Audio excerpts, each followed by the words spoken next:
सुप्रभातम। बापूजी सही कहते हैं, सती सीता ही राम का निर्माण कर सकती हैं। रूढ़ियों के बंधनों में जकड़ी, अंधश्रद्धा के जाल में फंसी, चूल्हा चौकी में बंधी नारी की मुक्तता का उपाय सोचते समय मैंने स्वामी विवेकानंद के साहित्य को पढ़ा। गरुड़ पक्षी कितना ही बलवान क्यों न हो, उसे उड़ने के लिए दो सशक्त पंखों की आवश्यकता होती है। भारत रूपी गरुड़ पक्षी को यदि उड़ान भरना है तो स्त्री पुरुष दोनों के सक्षम होने पर ही सर्वांगीण विकास संभव है। दरमियान काल में डॉक्टर हेडगेवार जी से मेरा विचार विनिमय हुआ। विचार मंथन के पश्चात नवनीत उभराया। सबल सक्षम समुन्नत भारत का स्वप्न साकार करने हेतु 25 अक्टूबर 1936 विजयादशमी की तिथि पर हिंदू महिलाओं का स्वतंत्र संगठन अस्तित्व में आया, जिसने मातृत्व के लिए जिजाबाई का, कर्तृत्व के लिए अहिल्याबाई होळकर का और नेतृत्व के लिए झांसी की रानी का आदर्श महिलाओं समक्ष रखा। उन दिनों तो घर की दहलीज उल्लंघन कर बाहर जाना असंभव था। जवान लड़कियां खुले में व्यायाम करे, यह बात कल्पना में भी नहीं बैठती थी, लेकिन मेरा तो निश्चय दृढ़ था। डॉक्टर हेडगेवार जी को मैंने वचन दिया था, हम शीघ्रातिशीघ्र स्वावलंबी बनेंगे। कार्य को गति देने हेतु मैंने साइकिल चलाना भी सीख लिया, लेकिन कार्य का व्यास तो वर्धा से अखंड भारत था। परिश्रम, प्रवास, अनेक कर्तृत्व संपन्न महिलाओं को कार्य में सम्मिलित कराना, यही मेरा मानस था। सरस्वतीताई आपटे, उषाताई चाटे, वेणुताई कळमकर, कालिंदीताई पाटणकर, प्रमिलताई मेड़े आदि अनेक ध्येय समर्पित सेविकाओं ने इस राष्ट्र कार्य को अधिक व्यापक बनाया। भारत के राजनीति के रंग गहरे होने लगे। अंत में विभाजन तो होकर ही रहा। सारा देश हिंदू मुसलमानों के दंगों से झुलस रहा था। कराची की सेविका जेठी देवानी का पत्र आया। वंदनीय मौसी जी, सादर प्रणाम। हमें सिंध तो छोड़ना ही पड़ेगा, यह जाहिर है। विभाजन पूर्व आप कराची अवश्य आए। पवित्र सिंधु नदी को साक्षी रखते हुए आपकी उपस्थिति में हम इस महान देश के प्रति अपनी जिम्मेदारियां निभाने के लिए प्रतिबद्ध हो सके। विदाई के इस अति कठिन समय पर आप जैसी धैर्यदायिनी माता की उपस्थिति में दुख का बोझ हल्का होगा। क्या आप मेरी यह आरजू पूरी करेगी? आपकी जेठी देवानी। हालत तो बहुत गंभीर थी, लेकिन मैंने और वेणुताई ने कराची जाने का निश्चय किया।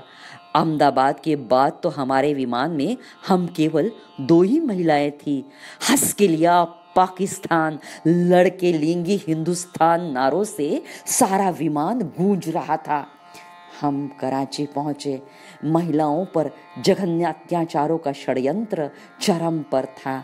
हर गली में हिंदू हत्या की साजिश हो रही थी। भय का आतंक चारों ओर था।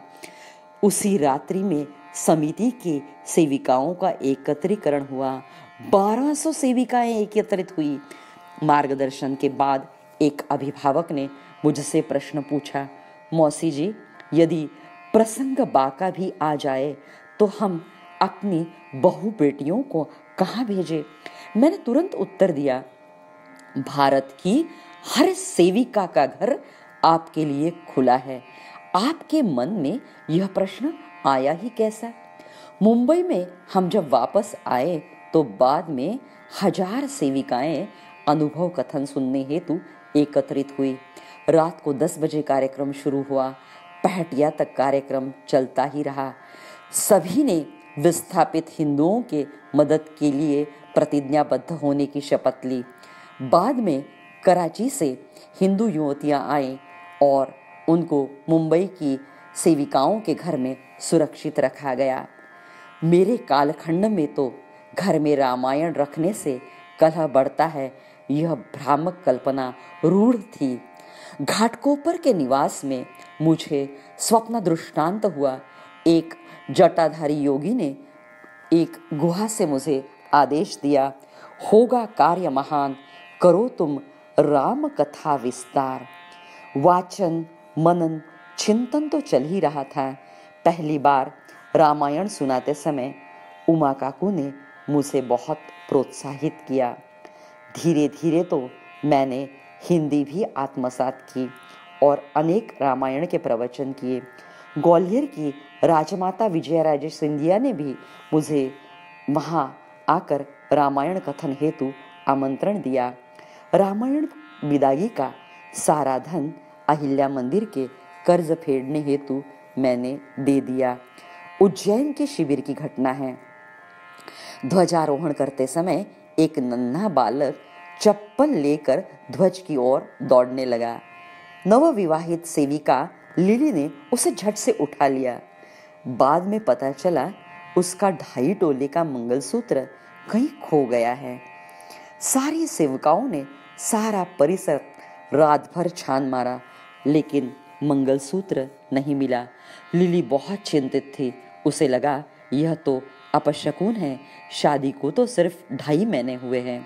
मैंने उसे धीरज दिया, लिली, हम तो सीता माई के परिसर में हैं। सीता माई आपके सौभाग्य की रक्षा अवश्य करेंगी।